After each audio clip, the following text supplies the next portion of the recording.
The TVWAN News is proudly brought to you by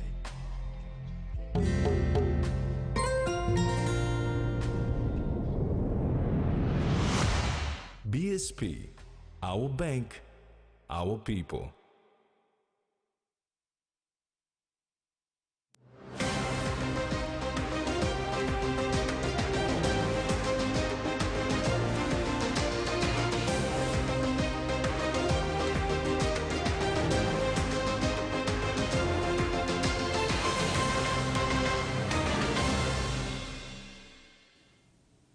Hello and welcome. This is TVWAN News. I'm Mary Silla Kelaton. And I'm Carol Kiru Jr. Join me later in the bulletin for your news and sports.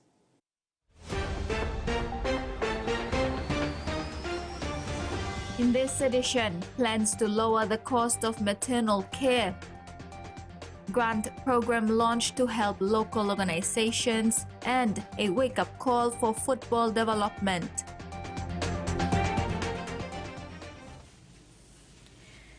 Plans on subsidizing maternal checkups for allowing free maternal checkup is a discussion set to return to Parliament. However, conversations are moving towards a long-term plan for quality service. Health is a fundamental right for every citizen, and Papua New Guineans deserve affordable and quality health care, says Health Minister Elias Kapavore during the official opening of the Mugil Health Center on Wednesday. He stated this during yesterday's launch of Mugil Urban Health Center in Hanobada village. We have done that in the past government, providing free health care to our people. And as we go forward, it's another discussion that we can bring back to government to make sure that not only providing health facilities like this, but making sure that the key services like in maternal mortality, maternal health, child health, these services must become free or subsidized properly by the government. That is a way forward for our government. With the recent visit by the Indonesian Navy providing free healthcare services on the KAIR Dr. Wahidin Sudirohusodo 991 hospital ship, many are talking about free health services in our hospitals. Motukoita chairman stated that the government is focusing on long-term plans in regard to health services.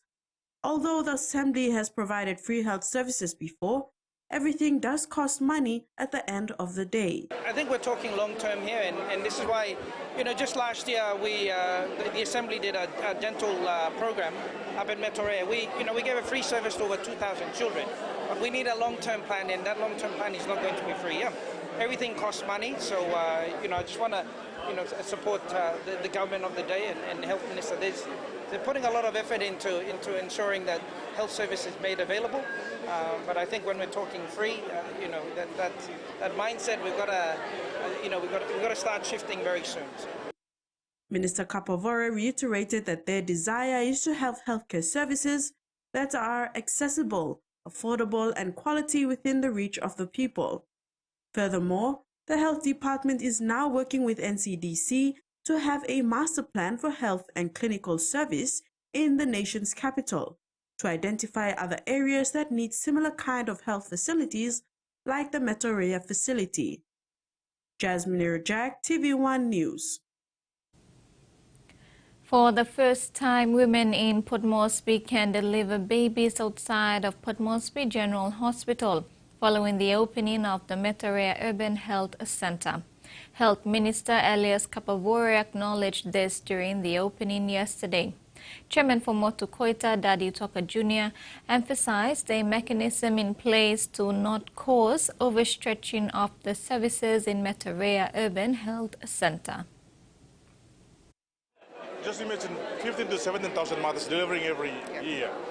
And now we will be reducing about 1,000 to this health facility. And we can do more similar kind of facilities to other districts. That's going to be the biggest challenge for us, because we expect people from Central Province, that live on the west side, people of Boira, Porabara, Papalela, if they are looking for a birthing facility, they may end up stopping here. But we need to control that. We will put those mechanisms in place with PHA to ensure that there's no overlap, or we're not overstretched with the services. So. The first of its kind Community Justice Fund program aims to support local organizations that are working in the community to provide care to victims of gender-based violence, sorcery accusation-related violence, or any other violence. Was launched on Wednesday in Port Moresby. Program under the Australia-Papua New Guinea Law and Justice Partnership was launched to contribute to PNG's law and justice sector capacity to provide inclusive, safe, secure and accountable law and justice foundations for peace and prosperous communities, equitable economic development and private sector growth. The program focuses on addressing three core justice issues: gender-based violence, sorcery accusation relations violence, and corruption. When launching the program, the Deputy High Commissioner for Australia, Dr. Joanne Londes, said the fund will support church representatives and local organizations that provide counseling services through challenging times, provide shelter for victims, deliver frontline services, and support survivors who are faced with all kinds of abuses. To launch the Community Justice Fund under the Australia PNG Law and Justice Partnership. And that fund is about supporting you and your... Londes said the launch also marks the beginning of the 20 Days of Human Rights Activism, International Day for Children and International Human Rights Day. We decided to mark the commencement of the 20 Days of Activism with this launch of the Community Justice Fund, because the fund will put resources directly into the hands of those who defend human rights in PNG's communities every single day. Chief Justice Segib Salika thanked the people of Australia through the Australian government for this fund that will support local organizations who worked in the space of GBV and serve but are given little to no support from the PNG government. Salika urged those organizations to put the funding to good use and refrain from misusing the funding. Our society is such that it is such a difficult thing to achieve in this country. It can be achieved and it's doable if funds such as this are equitably distributed and are properly distributed with total honesty instead of the funds being wasted on logistics. A recipient of the grant, Sister Claire Lembo, coordinator of the Family Support Center in Hela Province, said they deal with cases of GBV and staff including mental health issues, stress-related disorders, and drug and alcohol abuse cases every day. She said this funding is a first of its kind support they have received since their establishment in 2021. About 4 local organizations that provide counseling and safe houses to victims of violence received their funding after the launch.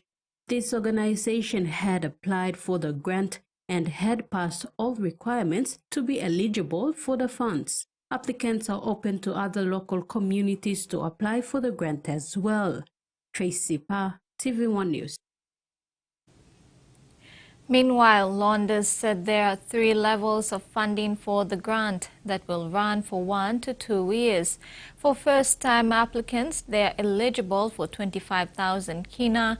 For those who have started but want to expand the growth of their organization is 125,000 kina. And for those who wish to scale up their organization is 250,000 kina. Is designed with different levels of support in mind. So for those new ideas you've been wanting to test, the fund will give you up to 25,000 kina. For the programs that are ready to grow, up to 125,000 kina. And for those proven initiatives that could transform more lives if given the boost they need, up to 250,000 kina. And our Law and Justice team and the program team are going to be there to support you along the way. We'll help with fund management and with the reporting so that you can focus on the good work you do in your communities, and we can help you with the process side. The Mugil Health Center in Ward 14 of Sum-Gilba local level government in Sumka, Medan province, has received much needed maintenance to provide better health services to the people of the district. The health center was opened by Sumka MP Alex Suguman this week. Mugil Health Center is one of the oldest health centers in Madang province. It was established during the World War II era. Over the years, the facility deteriorated, and finally last year, the Sumcar District Development Authority, or DDA, passed a resolution to have it refurbished. There were delays to the opening. However, the new look health center was finally delivered to the people. The renovation cost 170,000 kina, funded by the Sumcar DDA and constructed by Kumana Investment Limited. The facility upgrade is part of the ongoing health infrastructure maintenance program to get all health center facilities in the district in proper condition to serve patients. This is seen as an early Christmas gift to the people of Ward 14, and the member encouraged the communities to work together with the health center board and management and take ownership in looking after the facility and its staff. Catholic Health Agency was encouraged to establish an MOA with the Sumcar District Development Authority for more technical partnership, counter-funding, and resource support. The hospital board, management, and staff were also tasked to maintain professional discipline and serve patients wholeheartedly with Christian principles. Tracy Pa, TVWAN News. This is TVWAN News. After the break, accountants gather for better results and village addresses issues.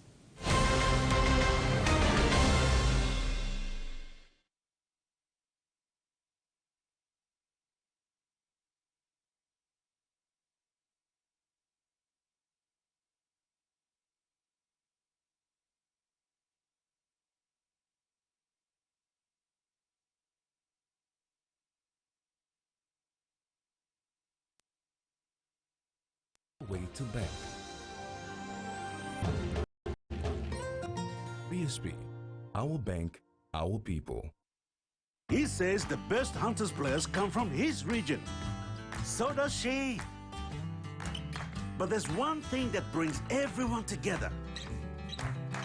SB Laga, Bunyamyumi. All right, man. Show me some good slippers around here. Boss what? Good, you want. Strong like you, smart like me. Yeah, I hope they don't break. Now surely look his son. This is Relaxo. Strong plus thread. Should I try them on you? No, please. I'll take them. Relaxo. Very strong, lasts long. Open nets.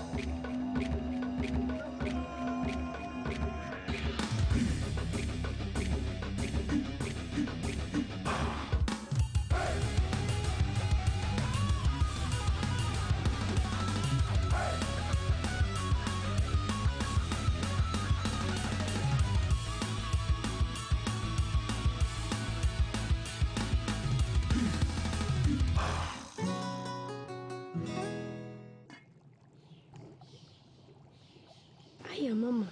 You wait then, but me add him special flavor. Put in more flavor, put in more taste. Magical cuddle, get up and big smile on face. Time for Kim chicken, a great kumutu. Sip, sip, the moo, yes, magic on you. Maggi, the taste PNG loves.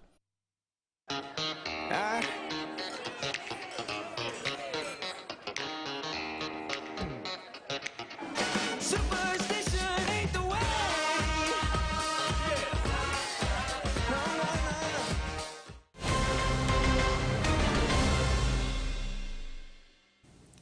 Welcome back. Oil palm is a thriving industry that has over the years contributed to the economy in terms of export.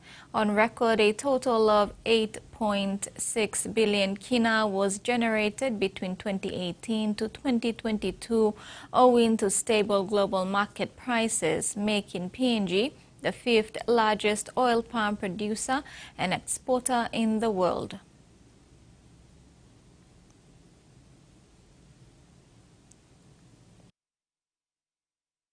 Sustainable palm oil production holds the potential to boost many of Papua New Guinea's development goals.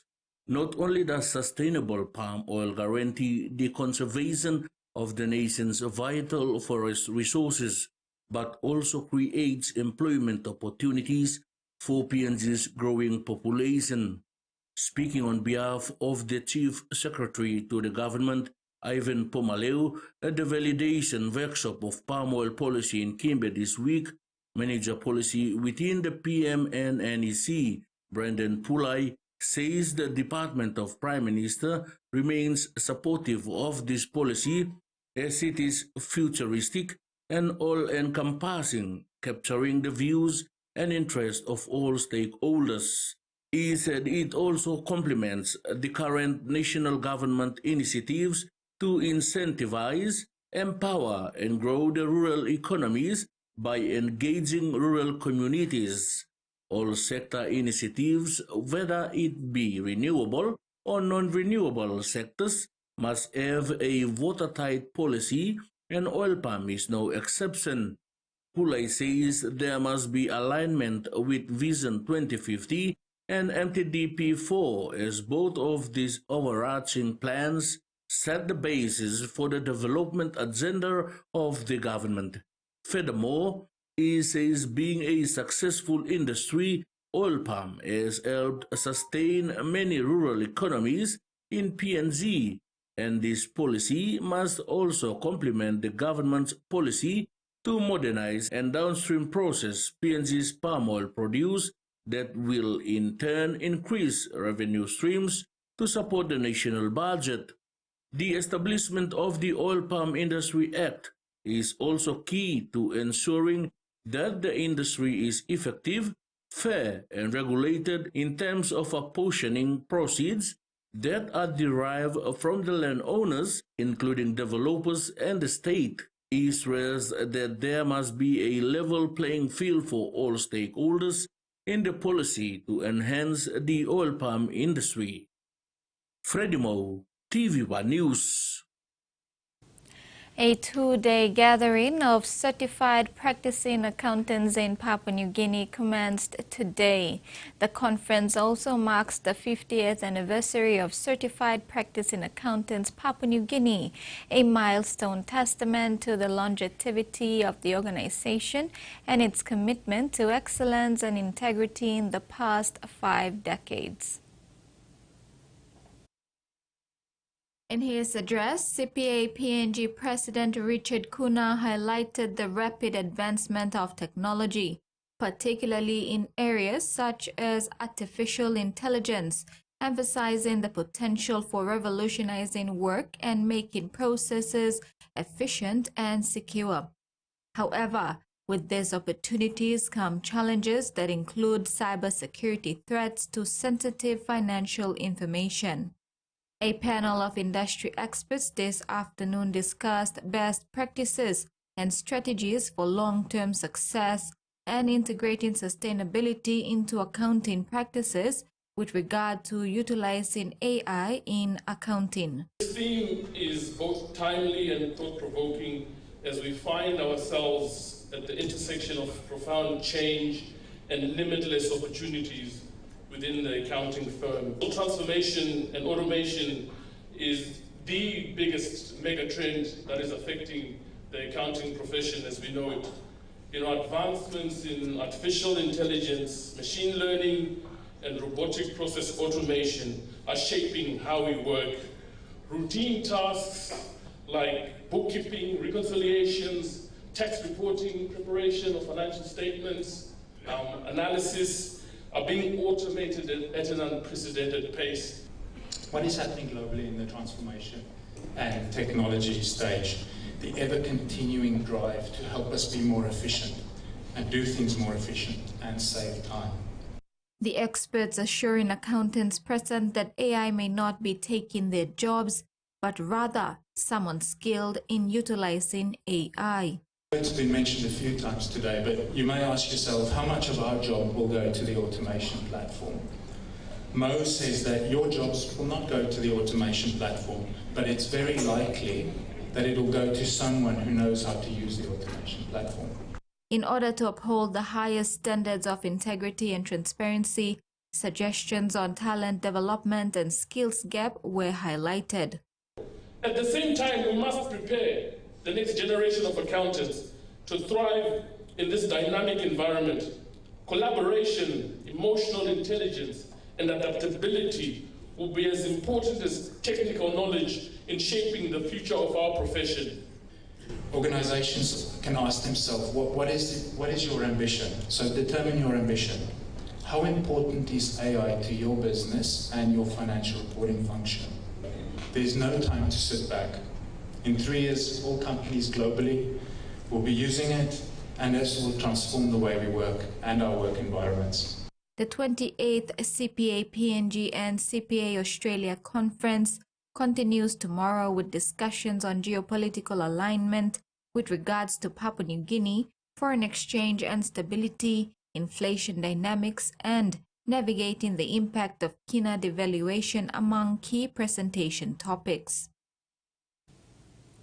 The remote communities of the Fly Kiwai local level government in South Fly district of Western Province have finally seen tangible progress in their quest for better infrastructure and improved living conditions as the long-awaited construction materials for the Rural Service Delivery Project reached them from Daru. This development marks a significant milestone for the Fly Kiwai communities who have endured more than 6 months of delay waiting for the essential building supplies to arrive.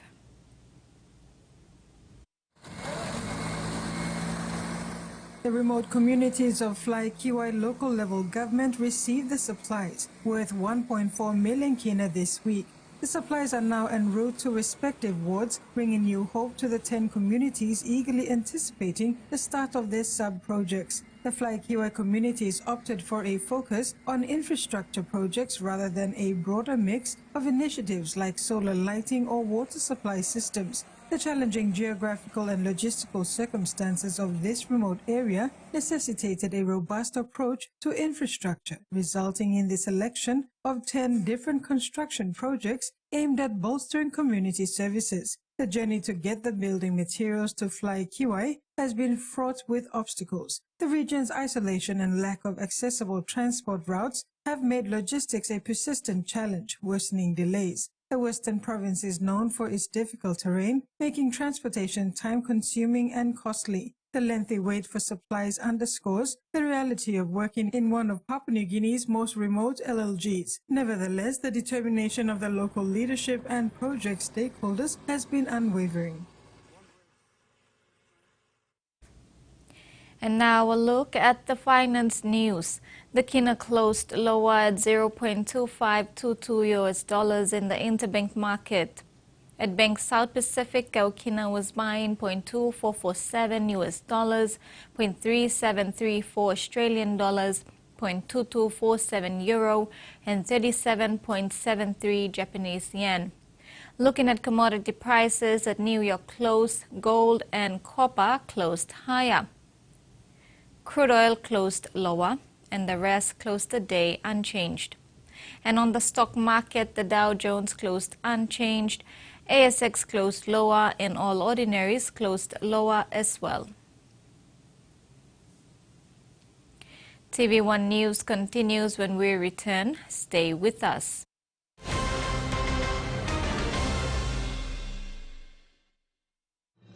Experience a convenient and smarter way to do your banking with BSB Mobile Banking. You don't have to leave the office or your home to pay for bills. You can view your account balance, transfer funds, top up phone credits, or purchase EasyPay units wherever you are. Visit your BSP branch today to register now for BSP Mobile Banking. BSP Mobile Banking, the smarter way to bank. BSP, our bank, our people. A true champion is measured by their courage, their determination, and their passion to never give up and to always keep trying. With a delicious Milo and milk taste and added nutrients, Milo and milk is a great way to fuel our little champions with nourishing energy every day. Because true champions give it their all. Milo, PNG and Mia. Prime PNG made. Quick favorite meal for the day does feel good.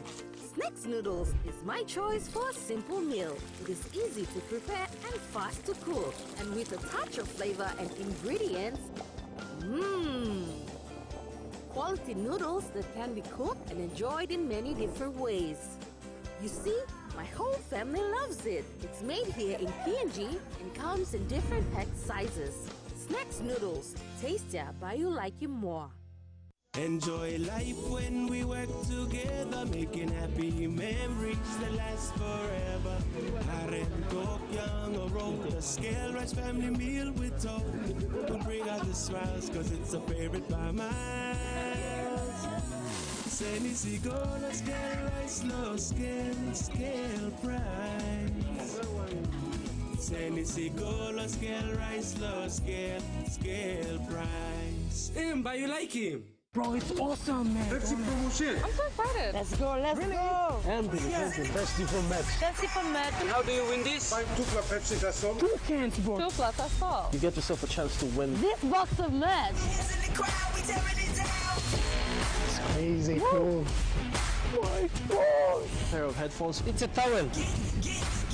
How about that? Cooler box. Yeah!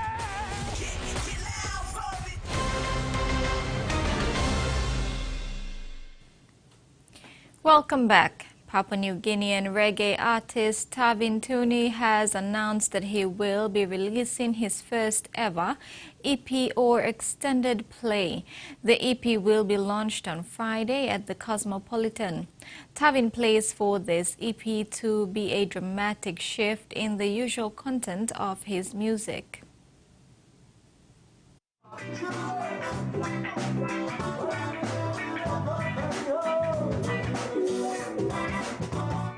After a brief hiatus from the music scene, local reggae artist Tavin Tooney has announced the release of his first ever extended play named The Comeback.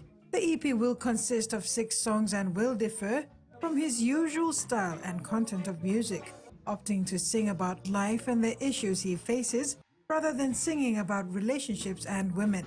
The EP has been in production since 2023, and with the help of 2 sound engineers and DM features from other artists, it is finally ready to be released. This year, I like to put him out.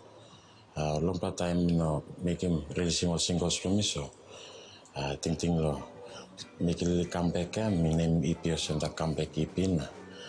2 engineer help him Place One Record Studio. Dr. Wiz Gel Production. When Beats. 2 young girl engineer himilo PNG to play help himilo make it this like comeback EP, so me play kin listeners na PNG to harin somebody new plus sing them. Tavin Tooney will perform at the Cosmopolitan on Friday to launch the EP with a full release to be announced at a later date. The EP will be released under RMG Music New Zealand and will be available on all online platforms. Carol Kidu Jr., TV1 News. And in news around the region, Vanuatu voters will head into a snap election within the next 60 days after its president dissolved parliament earlier this week. It's the 5th change in government since 2022, and widespread public disappointment has been reported as dissolutions and petitions of no confidence continue to disrupt the running of the country. Early this year, Vanuatu voted for a referendum to change the constitution and stop political instability in parliament. Eligible voters in Vanuatu will head to the polls to elect 52 MPs in the upcoming snap election set for January 2025. New research has highlighted the impact dialysis is having on patients' quality of life. 2 of 5 dialysis patients say they have considered stopping treatment because of how it affects their mental health. Now, Kidney Health Australia says it wants to end the need for dialysis for 2050. And dialysis has been life-saving. It's also been life-changing. You just have to sacrifice so much of yourself, so much of your family, you know, and it's just not fair. Diagnosed with end-stage kidney failure while pregnant with her daughter Sage, Miss Van Hostoyen spends at least 20 hours a week on dialysis and needs a transplant to survive. For the past year, she's been sharing her struggles online, from having to quit her job to spending time away from her family. Going from such a normal habitual life doing hair as a trade and being vivacious to being stuck in a bed and not able to have any leave, really isolating as well, really lonely. Research from Kidney Health Australia shows Miss Van Hostoyen's experiences aren't unique. A survey of current and former dialysis patients found 92% reported life disruptions. Half had experienced depression, and more than 80% had faced financial hardship due to treatment costs. Concerningly, 39% also said they'd considered stopping dialysis because of how it impacted their quality of life. You're on dialysis at least 3 times a week for 5 hours. Kidney Health Australia wants to end dialysis as a standard treatment by 2050 and says that's possible by focusing on better detection, diagnosis and treatment for people at the early stages of kidney disease. But that requires greater investment. We have an opportunity we've never had for decades. We have new medications that, combined with lifestyle interventions, have been shown to slow or even stop the progression to kidney failure. I can't wait till the day that I've got minimum 20 hours a week spare, getting to the other side, all the amazing things I'm going to do with my family. Pacific Islands Forum Secretary General Baron Waka issued a stark warning on Wednesday to global leaders at COP29, declaring climate change the greatest existential threat to Pacific nations, urging swift action on climate finance and emissions reduction. PIF says in the Pacific Island nations, climate change poses the single greatest existential threat to survival. The Pacific needs substantial and timely climate finance to protect small island developing states. Looking ahead, Waka endorsed Pacific leaders' proposal to co-host COP31 in Australia, describing it as an opportunity to amplify the voices of those on the front lines of the climate crisis. They're some of the biggest creatures on the planet, that we know very little about them. Piggy blue whales are migrating down the west coast, providing an opportunity for researchers to use specialized tracking devices to reveal some of the mysteries of the elusive creatures. The Antarctic feeding grounds beckon whales as they migrate off WA's coast. Humpback parents guide their newborns on their maiden voyage south, while pods of pygmy blue whales glide off Dunsborough. And whale researchers are springing into action. Are we good to go? Good to go. All right, let's go. The team is heading out to tag blue whales before they round the Cape into deeper water. Going up. A drone is deployed to scout, and within seconds, a surfacing whale is spotted. Coming up. But as soon as they're more than a few metres below the surface, they just disappear. It's quite incredible how quickly these animals just vanish. At up to $10,000 a tag, all eyes remain peeled to seize every opportunity. We try very, very hard not to miss. So far we've deployed 3 this season. We're hoping to get another 1 on, which would be really good. So that'd be 4 for the season, which is a really, really good outcome. There's no certainty how long the tag will stay in place. They last anywhere from a couple of weeks up to, if you're lucky, maybe 12 months. A whales shed skin really, really fast. So as they shed skin, they shed the tag out. The tags emit a signal when a whale surfaces, allowing researchers and the public to track the animals online as they migrate towards their summer feeding grounds around the Bonnie upwelling off the coast of southeastern Australia. They're incredibly hard to study. For something that is so big, they are incredibly stealthy. We're starting to understand a bit better, but I think there's a lot of things that we thought we were sure about, that the more information we get, we're starting to understand that maybe that's not the case. Slowly revealing the hidden lives of these gentle giants of the ocean. And that ends the news segment. Sports is up next with Carol.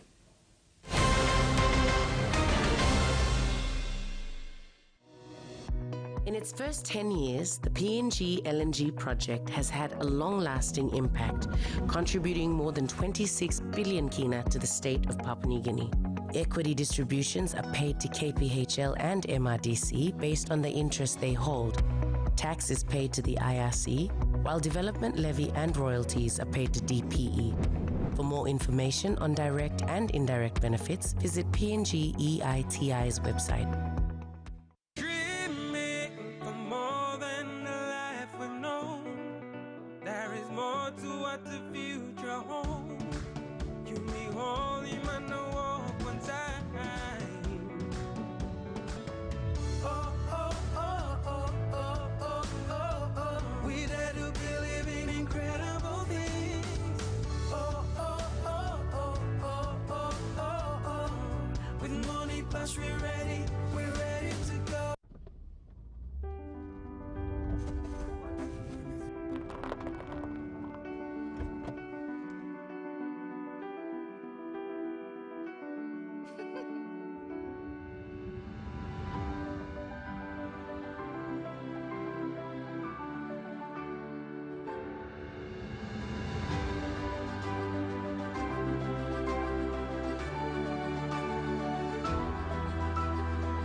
Tuliman here, miga good plan news.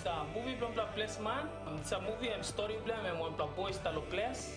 Ang kamera talo city school. Kisi good plan ma, pani walk, noga. Tranggo yang join ni school and then golo sell. Kisi sampla good pla ting lab. Come outside, change the life blame. Na, I'm kawan pla role model lo. People blame lo. Place.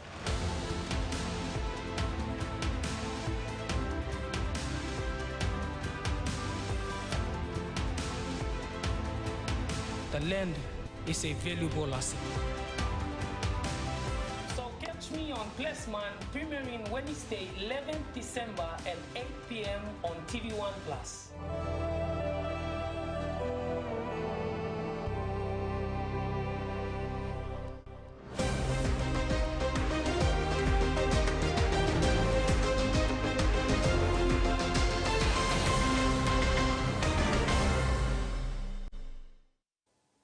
Thanks for staying with us. PNG's 3 straight defeats in the recent FIFA World Cup 26 Oceania qualifiers not only disappointed the playing group, fans and PNG football, but revealed the sorry state of football in the country. PNG couples head coach admitted in the post-match press conference against Solomon Islands that the standard of football in PNG is low and was reflected in the recent performance.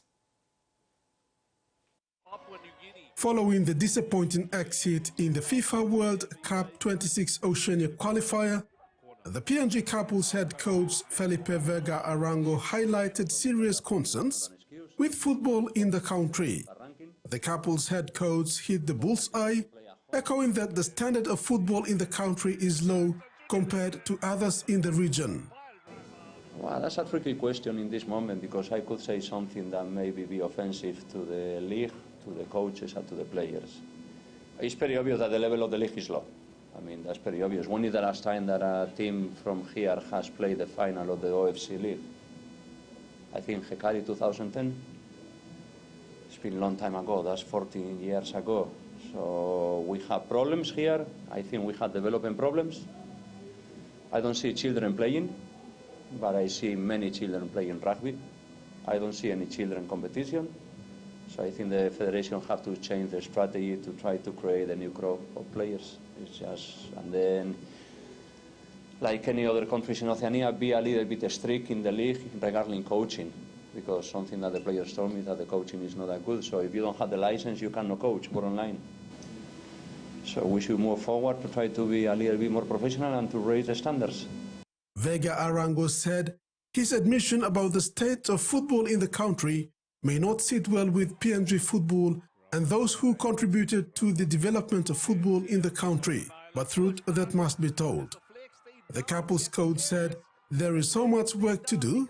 PNG football must invest in development programs and youth tournaments that will supply the national competition, the Premier Soccer League, with young and talented players. He added that this will improve the standard of football in the country and the national competition will become more competitive. The national team will have the luxury of picking the best to represent the country in the international arena.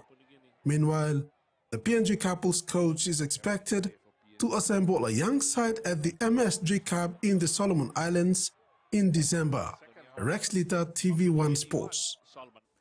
After capping off a stellar 2024 Host Plus Cup season, only bowing out in the prelim final playoff against Premiers North Devils, the PNG Hunters are back on the training pitch to kick off Block 1. The 2025 training 41-man squad boasts a good mix of current Hunters players, complemented by around 20 exciting young talents coming through the Digital ExxonMobil Cup, PNG NRL Bid Academy program and the Junior Kumul's Pathway. The preseason Block 1 will run for 6 weeks before they break for the festive period until the first week of January 2025. The PNG Hunters coach Paul Ayton couldn't be more excited seeing the crop of talent and the potential these young boys would bring to the team in 2025 and beyond. Though it's still early days, Ayton said there are over 40 players in camp, including returning Hunters from the 2024 season. Ayton also confirmed the departure of Hunters trio Judah Rimbu, Junior Rob and Solo Wane, who have been offered contracts to play overseas. Judah Rimbu is going to Castleford. I spoke with their coach last night, actually, an ex-teammate of mine. He's very happy and he's really excited to have Judah, and his words are he's an exciting player, and I can't wait for him to be part of our squad. So I think Judah will do really well over there. We've got Junior Rob and Solowane. They've both got French club contracts. A little bit of issue with the visa going to France, so otherwise they'd already be there. The club, I was in communication with the club only yesterday, and they're really excited to have the boys as well. Nothing's changed for them. They have a home there, so they've just got to finalise these visa issues again. But as you can see, Solo's joined us today, just to keep him fit and make sure he's firing when he gets there, because they're deep into their season over there. They have a different season to us, so we just want to help the boys and keep them fit, and so that gives them the best chance to play well over there as well. The essence of the PNG Hunters program is again highlighted here, with more young talented players being injected into the squad this year, coming through the PNG RFL development pathway programs and systems. Yep, Stephen Bruno's joined us. Got Norman Akunai, some new middles that have joined us. We've obviously got Vanuatu, we've got Himson, another one also to join the pack that we already have. So we've got Jordan Pat, Bell, Seal as well. Seal Colour, yeah. It's good. Our pack's looking really strong. So it's really good to see. Ayton said young junior Kumuls, Bradley and Vanu are two of a number of exciting young talent that they have joined the club this year. On the issue of size and height in the Hunters system, the Hunters coach is pleased that they have finally secured the services of Rabaul Gurria's duo, Stephen Bruno and Himson Ulalom, young Norman Akunai from the Vipers Academy, including Epel Gapinias back from injury, and Sil Kalo to beef up the Hunters pack in 2025. Being able to give them this chance. We had obviously Gyro, Finley, Norman Akunai from the year before. Norman's like a different person right now. You know, he's completely different from when he was in the preseason last year. He's lost so much weight. His movement's much better. I can see a real improvement, and I think it's really important that we do that more often. Gores or leaps and bounds. Obviously, Finley's ended up being in the 21-man squad for the Pac champs. So I think having that junior core was feeding into us and giving them, even if they don't make the squad, being able to invite them back the next year is really important. We see a big change. Yet to join the Hunters camp are leading players Ila Alu, Robert Matthias, Finley Clare, Eliza Rotinga, and Valentine Richard. Terry Longwood, TV1 Sports. The Port Moresby Vipers Academy under-17 boys went down to Trinity Bay State High School 10 points to 22 in a friendly clash on Wednesday in Cairns, Queensland, Australia. It is understood 5 of the Vipers Academy players have been selected by the Cowboy Scouts for a development program. The PNG Hunters selection committee pulled a left-wing option by bringing in the Rugby Union Sevens talent into the camp for the pre-season training.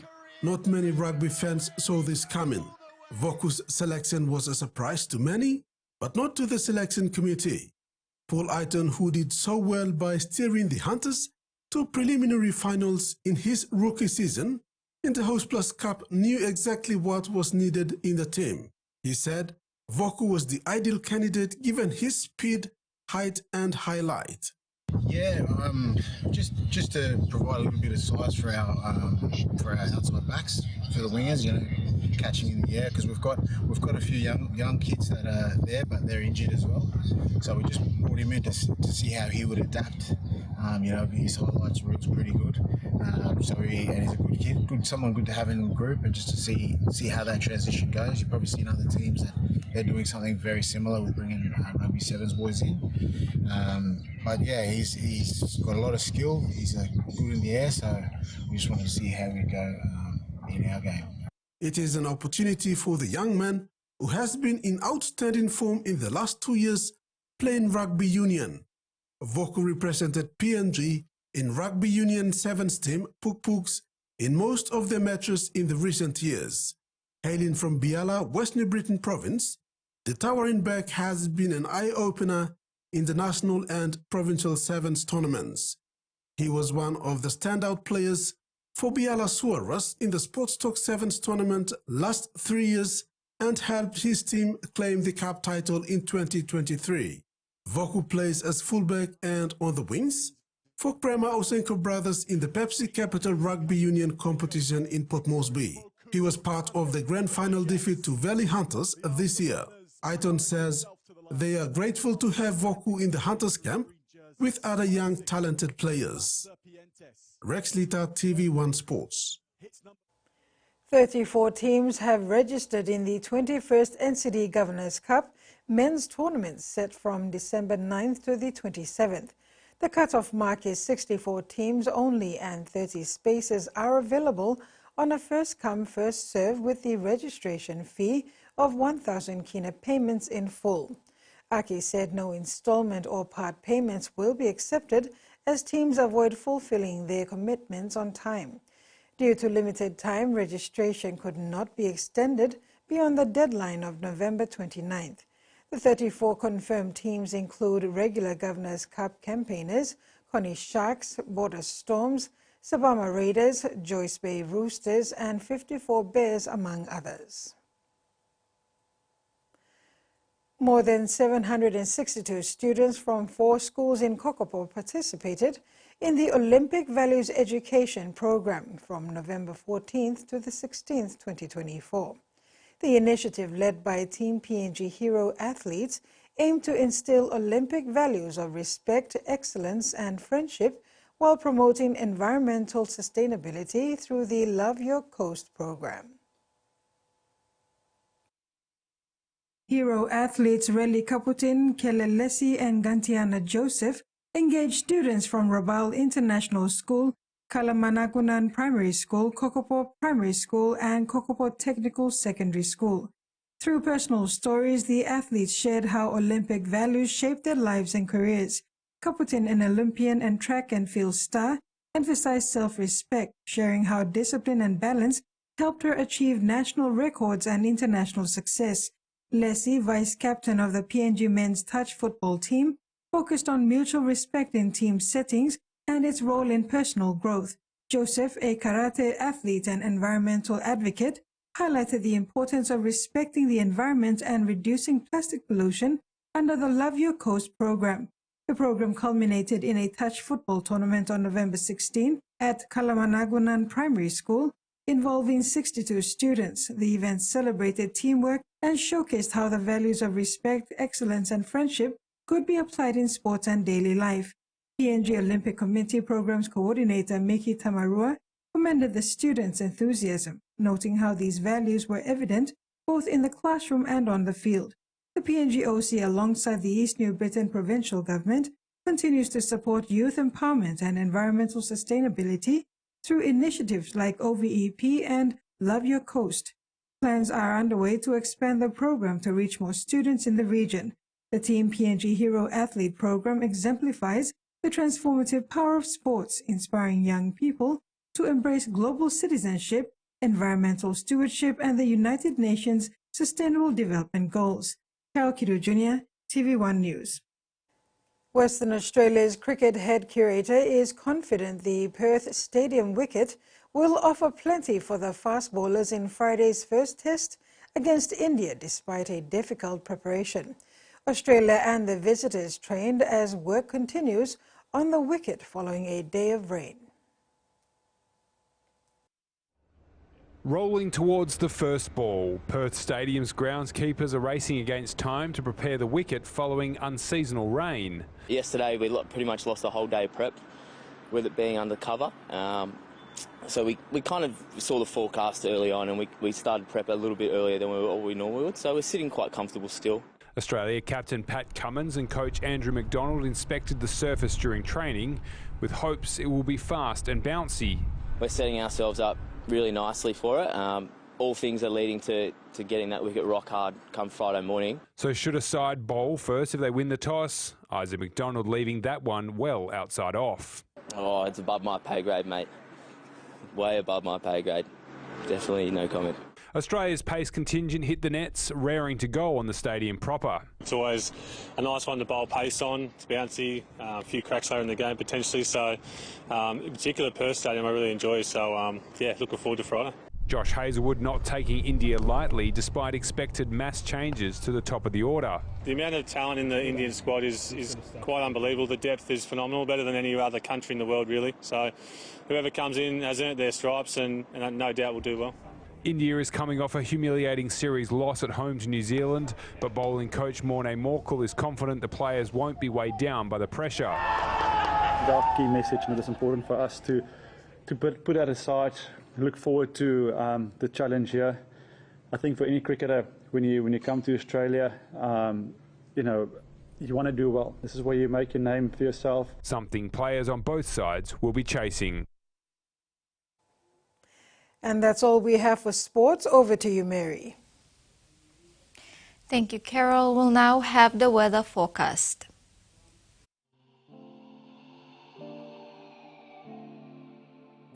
Southern, Port Moresby, partly cloudy with brief showers and possible thunderstorm. Daru, partly cloudy with some rain drizzles at times. Popondetta, partly cloudy with some rain showers. Momase, Ley, mostly sunny, partly cloudy. Wewak, mostly fine. Sunny day, chances of brief evening showers. New Guinea Islands, Rabaul, Kokopo, some rain showers and possible thunderstorm. Boka, partly cloudy with some rain showers and possible thunderstorm. Highlands, Mount Hagen, partly cloudy to mostly cloudy with some rain and possible thunderstorm. Mendi, Tari and Wabeg, afternoon rain showers and possible thunderstorm. Coral Sea, seas rough with easterly winds of 20 to 25 knots rising to 30 knots. Solomon Sea, seas moderate with east to southeast winds of 10 to 20 knots. Bismarck Sea, seas light with southeast to east winds of 5 to 10 knots. And Pacific Ocean, seas light with northeast winds of 10 to 15 knots. Waters of southern PNG Indonesian border to Daru to Kiwai Islands to Kerema to Yule Island to Hood Point to Samari Islands, seas 0.5 to 1.5 meters, rising to 2.5 to 3 meters over warning areas. Waters of Samarai Island to Cape Bogle and all Milne Islands, seas 1.5 to 2.5 meters. Waters of Cape Bogle to Huon Gulf to Fincher Fen, seas 0.5 to 1 meter. And waters of Fincher Fen to Whittier Strait to CSE Long Island, seas 0.5 to 2 meters.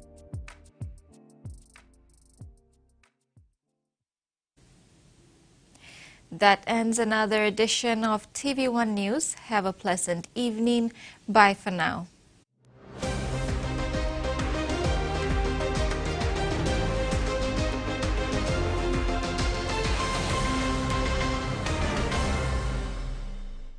The TV1 News was proudly brought to you by